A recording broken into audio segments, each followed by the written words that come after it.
Kevin 啊，你都知道 Venezianico 最中意玩錶面㗎啦，係之前就玩唔同嘅石面，今次玩大馬士革啊！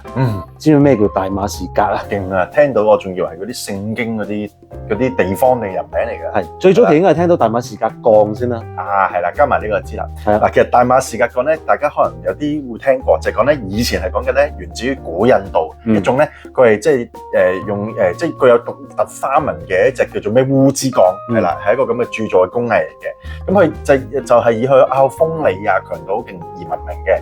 但係如果你話現代啲咧，大馬士革鋼呢件事咧，其實係講緊啲咩事咧？就係講緊啦，佢用唔同種類嘅鋼材係啦，就係搭下又焊埋一齊啦，或者扭嚟扭去，又或者係揾啲嘢揦一揦去，即叫酸蝕處理，而去造成嘅一啲花紋鋼，做咗好特別嘅紋出嚟。係啦，紋理。咁所以咧，你逢親見到佢係咧啲金屬嘅鋼嘅錶，然後就唔同紋理嘅鋼擺埋一齊咧，通常就係大馬士革鋼啦，就係花紋鋼啦。係啦，咁而家亦都有一個名啦，佢會叫呢啲咁嘅花紋咧叫做咩？穆罕默德紋啊！哦，OK，穆罕默德 ，Muhammad 係啊，係啦，冇錯，係啦。咁今日介紹嘅呢兩隻大馬士革錶咧，第一隻係佢就真係用大馬士革鋼嚟做㗎啦，係啦，就我手上面呢一隻啦。咁你見到嗱個錶面上面嗰啲 pattern 咧，就係頭先所講嗰啲穆罕默德紋啊，係啦，係嘛？扭下扭下，即係與別不同嘅喎。你見到擺明係一層一層，係啦，完全唔同 feel 喎，係咯。係啦，呢個錶咧其實都係之前 Venezianico Nereide 嗰個系列嚟嘅。咁所以咧，佢都係屬於一隻潛水錶，都有200米防水嘅。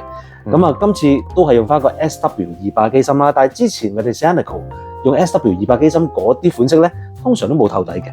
今次咧佢又做翻個透底俾你喎，仲電鍍埋一個金色嘅陀添，好靚喎個陀，係有埋個十字架嘅喎，即係有 logo 嘅喎。咁我唔知係品牌有心定無意啦。咁條皮帶又用翻條灰啡啡嘅顏色，襯翻嗰個穆罕默德紋嘅面啊。係啦，大馬士革鋼嘅面啊，穆罕默德紋咧好得意，好似細個讀 bio 啲細胞分裂咁。係咪啊？係啦，咁大鑊。mitosis 可能你瞓醒一隻錶會變兩隻錶，所以而家買定都幾抵，係啦。除咗呢一隻大馬士革鋼面嘅手錶之外咧，我哋仲有另外一隻紫色嘅，呢一隻個錶面咧就係鈦嘅大馬士革。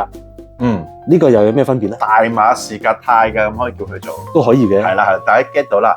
咁即係話咧，又係一層一層唔同嘅紋理，係咪有花紋嘅？不過就唔係鋼啦，係鈦金屬啦。冇錯，佢嘅呢個係用咗2隻鈦嘅材料做成。好勁喎！哇，我真係冇諗過一隻錶上面咧，竟然可以有咁嘅顏色撞埋一齊嘅 titanium 嘅錶。冇錯，好迷幻，好迷彩啊！迷彩嘅西瓜咁樣，又好似一個係咪啊？嗱，呢一隻同樣都係用翻 SW200嘅機芯嘅，係。但係今次佢個陀咧又 match 翻個錶面喎，佢電鍍翻個紫色俾你喎，做翻個透底喎。OK 喎。係啦，咁另外咧，一般呢一隻 Nereide 嘅鋼帶咧，以前係用 Canova bracelet 嘅，係。今次轉翻條高級啲嘅珠帶，有翻呢個潛水 feel 啊，可以做翻個微調嘅效果嘅，咁又將呢一個系列升級咗。